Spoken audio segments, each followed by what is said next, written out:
In today's video, I'm going to teach you how to undo and redo in CapCut PC.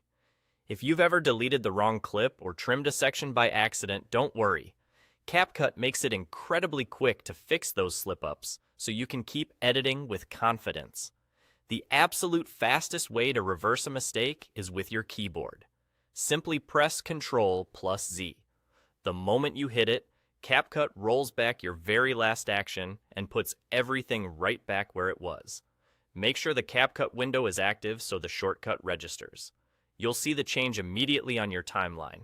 Cuts are restored, clips snap back into place, and your playhead context stays consistent so you don't lose your spot. One of the best parts is that you can press Ctrl+Z multiple times in a row to step backward through your editing history. Each press takes you one action further back, making it incredibly easy to experiment with ideas without the fear of messing anything up. Try a cut, split, or move, and if it doesn't feel right, tap Ctrl+Z until you're back to a comfortable point.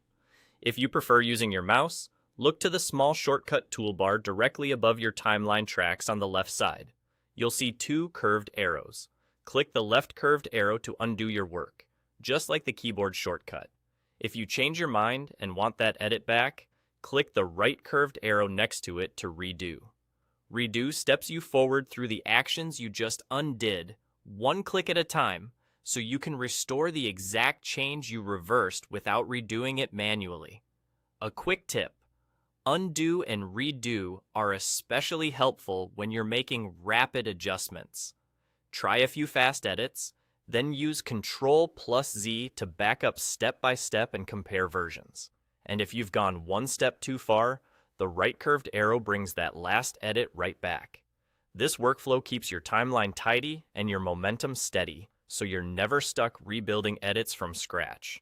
Remember, undo is your safety net. Whether it's a single cut or a chain of small changes, a single keystroke sets things right. Between Ctrl+Z and the curved arrows above the timeline, you've got everything you need for flawless mistake corrections. You're all set, done.